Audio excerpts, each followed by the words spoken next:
Dogstar because we don't assign gender to the entity that came from there, as it was an amorphous blob of consciousness that just happened to chance about the vibrant sound frequencies of the music of the Ramones. He just wanted to just search out and seek the source of that beautiful discordant noise. So this entity is a form of pure consciousness who's living in Yes. the Dogstar. It's a form of pure consciousness, and so are all his other friends, compatriots, his tribes people. They're just forms of consciousness, bliss, no body, no mind, no worries. Does this entity have a name? For the sake of clarity, let's call him Sobek. So Sobek is in the Dogstar realm. Yep. What's he up to? He's just chilling, just experiencing a constant blissful existence with no past, no future, just the present. No troubles, no worries, no thoughts, no concerns, just existing in pure, pure, pure ecstasy. And what happens to kickstart his journey? Well, the entities for the Dogstar indulge in an activity called bathing in sound waves. And at one point, as he is bathing in sound waves, he comes upon a discordance, something out of the ordinary, something out of sequence, something out of harmony. And what separates him from the others of his tribe is a sense of curiosity. So he's like, I have to find out where the source of this is. So he follows it all the way to Earth, New York City, Manhattan, the Bowery, 315 Bowery, CBGB's, the club that birthed punk music as we know it in the late 70s. CBGBs I've seen written on t-shirts. Well, everybody has a t-shirt, but nobody really knows the story, do they? What's that then? CBGB's was the club that was the incubator for all the punk bands that you know, like the Ramones, the Clash, the Heartbreakers, the New York Dolls, Blondie. I can go on, but it was just a little dive bar that gave birth to the whole phenomenon of punk music as we know it, which what punk music is rock and roll played really fast. So Sobek was bathing in interstellar sound waves, Yep. got hit by a ray of discordance, followed it, ended up hovering over Earth, and he zoned in, and he ended up in the 70s in New York, As listening an to punk amorphous entity, invisible to everyone. And he just immediately, imagine like, this is a metaphor for a godlike figure. Omnipotent, omnipresent, omnipotent, but our earthly experiences and our earthly activities are what gave him the incentive to try and explore what was beyond even his godlike existence. So he decided to become a human being. Wow, really? Yep. From God to human? Yep. But why? Well, you know, when you are perfect, you seek out imperfections. You seek out something beyond yourself. You seek out something that can excite you, something that can offer you more. There's always the craving of more and more. Even as a perfect being, you need more. And he found more in the exploration of that sound wave.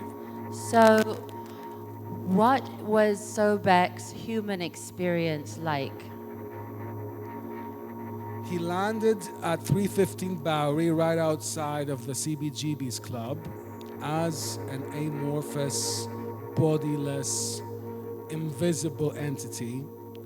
He scoped out the crowd outside gathered. It was a Ramones, Heartbreakers joint concert.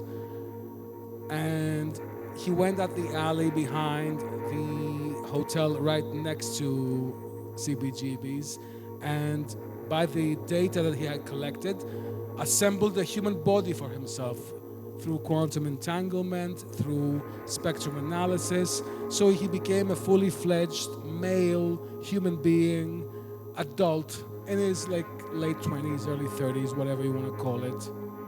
Naked though, he couldn't assemble clothes for himself, could he? So Sobek is in the club naked as a 20 He's to 30. outside the club. Yeah, Okay. yeah. So as if someone was standing right here, right now, butt naked in front of us. Yeah, well, approaching, and you know, punks have a bad reputation. They're mostly characterized as being like outsiders or dangerous or like criminals or like unwanted outcasts, you know. But instead of mocking him or harming him, they form a circle around him and protect him from the February cold of New York City. And Monty Melnick, the manager of the Ramones, offers to give him some clothes, some spare clothes that left by the Ramones that are playing the concert that night at their van in the alley behind the club. So he gets decked out in Joey Ramone's torn jean trousers, Johnny Ramone's shredded van sneakers, Didi Ramone's leather jacket and t-shirt, and he's led by everybody inside the club where he will be able to experience the music which he heard in the form of sound waves full force. So he's there on the Ramones show. Yeah. The first 1976, 11 o'clock in the morning, February 1st. newly birthed human existence, experiencing everything all at once. Well, imagine instead of being born as a baby, beginning to experience human existence as an adult suddenly, just like that. Does he stick around? Oh, he sticks around. He sticks around as fuck. Wouldn't you? I don't know. Would you? I don't know. Why Yeah. the fuck not? I mean, that's a lot of feelings. A lot of feelings, intense feelings, simultaneous feelings, intense feelings, and it only gets better from there. What happens to him next? Well, he becomes entangled in the whole scene of all the coolest artists of the era, like Keith Haring, Jean-Michel Basquiat, Andy Warhol, all the Ramones, the Heartbreakers, Blondie, Debbie Harry, everybody who actually invented the culture that we're living in today at their prime, he was there. And because his nature was such, where he was always in the background and never taking center stage, never stealing focus, never trying to get attention, and being pure at heart like a baby, but in the form of an adult, all-knowing and able to communicate and navigate this existence. He was always welcome and always like they wanted him around. Everybody always wanted him around. Everybody loves Sobek. Everybody loves Sobek. But Sobek, unlike, he's different from them. So how did that work out? The only difference that this entity has, he doesn't have any superpowers. The only thing that differentiates him from all of us is that he's immune to entropy. Entropy means the tendency of a human being to decay, to age, to fall apart, to grow old, to get sick, to die. He doesn't. He just remains in his prime. That's a blessing and a curse. I mean, if I couldn't age, it would be weird. But we're good weird though. Good, kind I don't think of, you would complain. Would you guys like to stay young forever?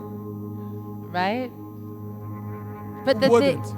think But about what it. if you stayed young forever and your loved ones started getting older and sick and died, and you had to carry on without everybody you loved forever and ever and ever? I think that's extremely sad. It's a blessing and a curse. So what happens in Sobek's story? Well, Sobek gets embedded in the culture. The first thing that attracted him to Earth is the culture, is the music, is the art, is the scene, the sincerity and the genuine expression, the genuine artistic expression that happened between the late 70s and the mid 2000s. These last 4 decades have been seminal, and I think he's been here for the ideal perfect segment of time to be experienced. I'm starting to get the feeling that he might still be around. Maybe he is, but the sad thing is that, first of all, we have to explain to these kind people here that every artwork you see around you is an intergalactic postcard. So these are transmissions that he sends back to his home and his friends back in the Dogstar, where he expresses his experiences, his feelings, everything that goes on in earthly existence in a symbolic language.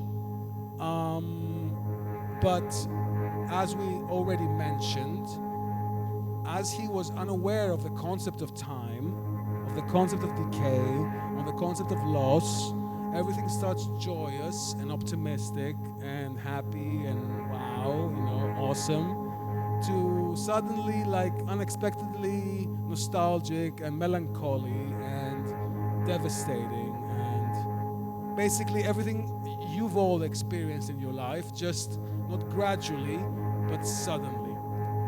So his postcards that we see on the walls around us are encoding, in a way, his experiences going through the human journey. Is Yes, that it? in a symbolic language that can be best utilized when he communicates with his own people without using words, just using symbols, just using feelings. Are there any that are extremely important in his story that you would like us to bring our attention to? Let's do it, let's fall in love. This is the quintessential expression of trying to make a connection with another human being, a romantic connection, Did he? many times over. But a real big one? The real big one only happened once, but before that, he was exposed to the whole experience of interacting with members of the opposite sex, engaging in romantic activities, misinterpreting them for actual love when it was actually just a fun time. Sounds familiar, no? Sounds familiar to everybody. Everybody's looking for something deeper, but at the end of the day, that only happens once in a very blue moon. I mean, the symbols in these pieces could be read in many, many different ways. Sure. But there are some that really stand out. For example, there is this devil who's meditating as the Buddha. Can you tell us a little bit about this? That's called an essence portrait. That's it's down the corner behind that column. It's actually using the visual language of the Dogstar people, expressing one's own essence, one's own core values, one's own feelings, one's own, like, the essence of one's being, what actually makes you you, what makes you you. Who are you? What do you want? Have you ever asked yourself that? Who the fuck are you? What the fuck do you want? In real terms, like, at the end of the day, who the fuck are you? Who the fuck is anybody? And this is something that seems to connect back with the punk era and the 70s, in contrast to the day that we're living in. Well, unfortunately, the punk era has been misinterpreted as being about anarchy in the worst way possible, about crime, about disorder, when it was actually about romance, about poetry, about freedom, about self-expression, about the DIY spirit. Do it yourself. Use everything you have at your disposal to create something beautiful. And that started fading away as the years went by. 70s, 80s, 90s, early 2000s. Today, it's practically gone, Yes, and that might be connected with the media that we use. So if you're talking about the punks using DIY approaches, which is to take rubbish off the streets, and we see punk as the inspiration for the way that you as the artist is working. Well, yes. The format that you're using that we see through the NFTs and through the digital light boxes, can you draw a comparison between the DIY then and now? These are digital collages in the form of NFTs.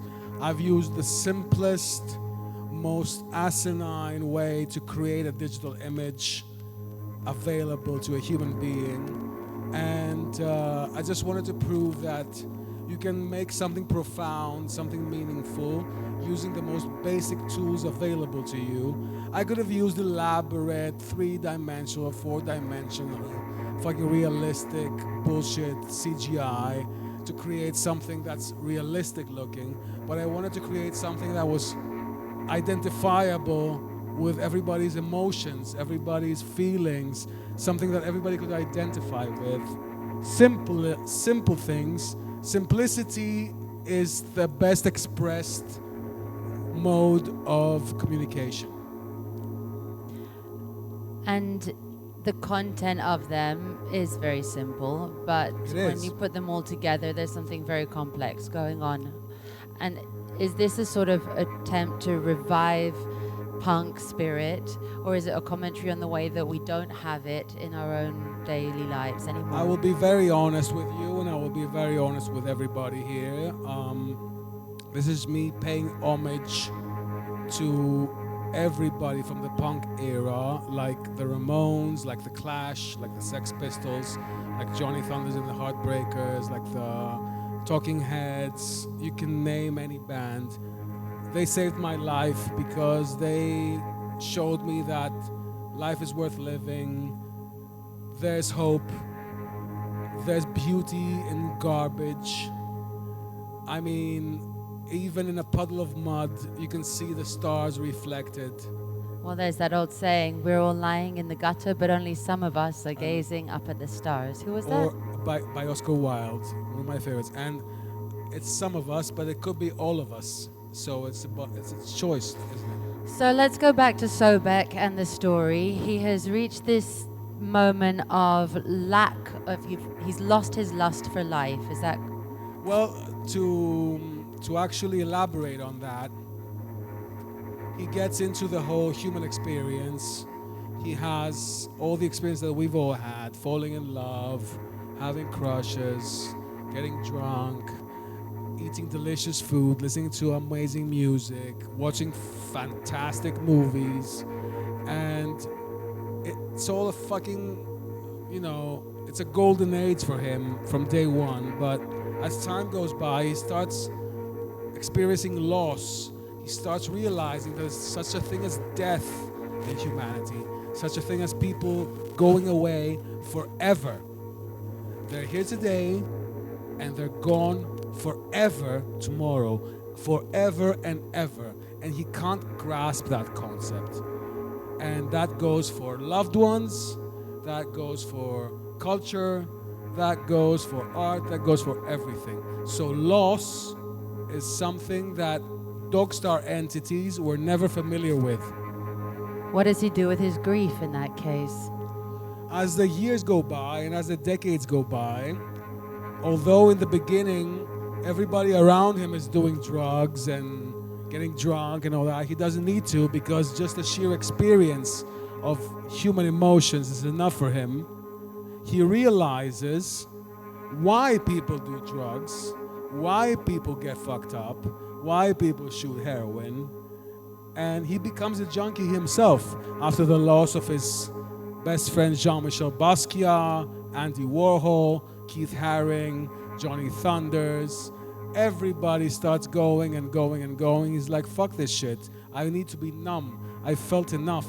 I need to stop feeling. I don't want to feel anymore. Is this when he starts sending the intergalactic postcards?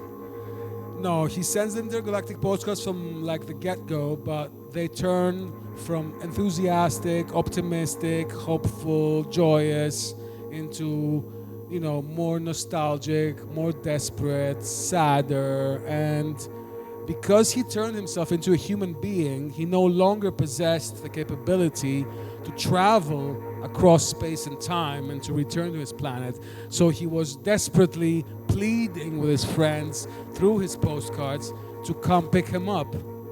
Do they? I don't know. You tell me. They haven't yet. I think He's still waiting. think He's still fucking waiting. I think his friends are here right now. Well, I guess they are. Yeah. Well, say that they were here right now. Sure. Well, listen, man. There's sacrifice for everything worthwhile. If you want to do something worthwhile, there's something you need to sacrifice. In Sobek's case, he sacrifices his godlike existence. He sacrifices his omnipotence. But even a godlike entity suffers up to a point where he just can't take it anymore. Us as human beings are stronger and more resilient than we can ever imagine. What we take for granted as an experience, what we take for granted as a passage of time, as aging, as the loss of loved ones, as decay, it's pretty brutal, right? It's pretty fucking brutal. So, there's no escape, or is there? We make some escapes up as we go along, but at the end of the day, you can only rely on your friends. Like John Lennon said, I'll get by with a little help from my friends. so I have a feeling that his friends are listening, or at least they're looking for him. Well, in the Dogstar story, the happy ending is his friends do get his messages. His friends do show up and volunteer to pick him up and get him back home. But as he narrates this whole story that I'm narrating to you right now, they start becoming jealous and they're like, dude, you experienced all this. What about us? We want to experience all this as well. We don't want to be just fucking amorphous, emotionless, godlike entities. We want to feel what you felt. We want to experience what's called feeling. We want to see what time is. And he's like going through a goth phase and being like, no, I want just want to go back. I don't want to do this anymore. And they're like, no, you're selfish. We're going to stick around together and we're going to recreate the best of everything that you've experienced together, and we can recreate a golden age for Earth all together and share it with everybody else. Hence, the creation of Pankristocracy. Pankristocracy. Pankristocracy. What is this? Pankristocracy is a concept, it's an umbrella term for all creative endeavors made under the banner of a code of ethics, morality. Like, it's about being the best version of yourself. It's about inspiring others to be the best versions of themselves. It's about creating beauty out of everything you have at your disposal. And it's about sharing it. And it's about never stop dreaming. It's basically never stop dreaming big, and never lose hope. On that note, I wonder if it's time to open up to some questions from our absolutely, guys. Intergalactic Have you all audience. got the fucking gist of this whole story? Yeah? Beautiful. If anybody has a question, or if not, we can get back to the punk rock and roll. Get back to rock and roll. All right. All right. When is the next show? When is your next show? The show never ends, brother. The show is all everlasting, never ending, ever evolving, and I heard you got something really amazing coming up, that's why. indeed I do. This never stops. We never stop. We keep creating and we keep incorporating everybody in our endeavors because this is to be shared and to be enjoyed by everyone. Thank you, everybody. Thank you for sharing my vision. Thank you so much. Thank you so much. Thank you, Leah. Mwah. They came from the Dogstar, Pankristocracy.